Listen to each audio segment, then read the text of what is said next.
Price Lord. கர்த்தர் நல்லவர். இந்த கடைசி நாட்களிலும் பரிசுத்த ஆவியானவர் வேதத்திலிருந்து சில காரியங்களை நமக்கு கற்றுக் கொடுக்க விரும்புகிறார். ஆமென். பாருங்க, இந்த நாட்களிலும் ஞானஸ்தானம் எடுத்தாலே நாம் பரலோக ராஜ்யத்திற்கு நாம் போய்விடலாம் என்று சில பேர் நினைத்து கொண்டிருக்கிறார்கள். இல்லை, ஞானஸ்தானம் எடுத்தும் நம்மளுடைய வாழ்க்கையில தேவனுக்கு பிரியமாக நாம் மாறாவிட்டால், நம்மளுடைய இருதயம் தேவனுக்கு முன்பாக செம்மையாய் இல்லாவிட்டால் நாம் அங்கே போவது ரொம்பவும் கடினமாய் இருக்கிறது என்று வேதம் நமக்கு தெளிவாக சொல்லுகிறது. எப்படிங்க நீங்க சொல்லலாம் அப்படின்னு நீங்க கேட்டீங்கன்னா, அப்போஸ்தலர் 8வது அதிகாரத்துல சமரியா என்கிறதான அந்த பட்டணத்துல பிலிப்பு பாருங்க, அங்க போய் ஊழியம் செய்கிறார். அங்கே அற்புதங்கள் அடையாளங்கள் மூலமாக இயேசு கிறிஸ்துவினுடைய அன்பை சுவிசேஷத்தை விதைக்கிறார். அங்கே ஜனங்கள் ரட்சிக்கப்படுகிறார்கள். அப்ப அங்கே ஒரு மனிதனை குறித்து நாம் பார்க்கும் பொழுது, சீமோன் என்கிறதான ஒரு மாயவித்தைக்காரன் அங்க என்ன பண்றான் தெரியுமா? அவனும் பெரிய அடையாளங்களையும் அற்புதங்களையும் செய்து ஜனங்களை பிரமிக்க வைத்துக் கொண்டிருந்தான் என்று நம்ம பார்க்கிறோம். அதனால ஜனங்கள் எல்லாரும் அவனை மதித்து வந்தார்கள் என்று நம்ம பார்க்கிறோம்.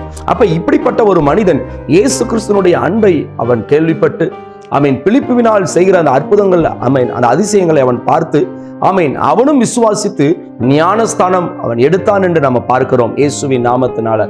சோ இப்படிப்பட்ட காரியங்கள் நடக்கும் பொழுது அப்போஸ்தலனாகிய பேதுருவும் யோவானும் ஸ்தோத்திரம் இப்படிப்பட்ட சம்பவங்களை கேள்விப்பட்டு சமரியாவுக்கு வருகிறாங்க.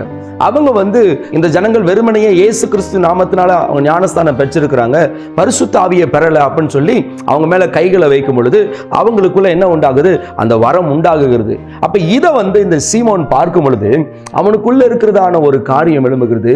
நானும் இப்படிப்பட்டவர்கள் மேல கையை வைக்கும் பொழுது அவங்களுக்கும் அந்த வரம் வரணும் அப்படிங்கிறதான ஒரு அற்ப ஆசையில் அவன் என்ன பண்றான்? தனக்கு இருக்கிறதான பணத்தை வைத்து அவங்ககிட்ட போய் கேட்கிறாங்க. சீசர்கிட்ட போயிட்டு கேட்கிறான், எனக்கும் தாங்க இந்தாங்க அதுக்குரிய பணத்தை தாரேன், இந்த வரத்தை தாங்கன்னு சொல்லி. உடனே அப்போஸ்தலனாகிய பேதுரு சொல்லுகிறார், தேவனுடைய வரத்தை பணத்தினாலே நீ சம்பாதிக்கலாம்னு நினைக்கிறியா? உன்னுடைய பணம் உன்னோடு நாசமாய் போக கடவுது என்று சொல்லுகிறார். பாருங்க, இதுல இருந்து அந்த சீமோனுக்குள்ள இருந்து சுபாவம் மாறாத அதை நம்ம பார்க்கலாம். ஞானஸ்தானம் எடுத்துட்டான், ஆனா அவனுடைய இருதயத்தில் இருக்கிறதான அந்த சுபாவம், அந்த ஜென்ம சுபாவங்கள் மாறல. அவன் இருக்கிற அந்த பண ஆசை அவனை விட்டு போகலங்க. இன்னைக்கும் அதே போலதான் நம்மளுடைய வாழ்க்கையிலும் ஞானஸ்தானம் எடுத்துட்டோம், ஜெபிக்கிறோம், சபைக்கு நாம் போகிறோம், ஆனால் நமக்குள்ளே மாற வேண்டிய காரியங்கள் இன்னும் மாறாமல் இருக்கிறது. இது தேவனுக்கு முன்பாக எப்படி இருக்கு தெரியுமா? அதான் அப்போஸ்தலனாகிய பேதுரு சொல்லுகிறார், உன் இருதயம் தேவனுக்கு முன்பாக செம்மையாயில்லை, உன் துர்குணத்தை விட்டு நீங்கி நீ மனம் திரும்பு அப்படின்னு பேதுரு சொல்லுகிறார். அப்ப இன்னைக்கு நம்மளுடைய வாழ்க்கையில ஜென்ம சுபாவம் நமக்குள்ள அழியாமல் இருக்கும் பொழுது நம்மளுடைய இருதயம் தேவனுக்கு முன்பாக ஒருபோது செம்மையா இருக்க முடியாது. அவருக்கு பிரியமானவைகளை செய்ய முடியவே முடியாதுங்க. இன்றைக்கும் நாம் தேவனுடைய கரத்துல நம்மை ஒப்பு கொடுப்போம். நம்மளுடைய வாழ்க்கையில் இருக்கிறதான ஜென்ம சுபாவங்களை, தேவனுக்கு பிரியமில்லாத காரியங்களை அழித்து போடுவோம். இதுதான் நாம் அவர் வரும் பொழுது அவருக்கு முன்பாக நிற்க நம்மளை தகுதிப்படுத்துகிறதா இருக்கிறது.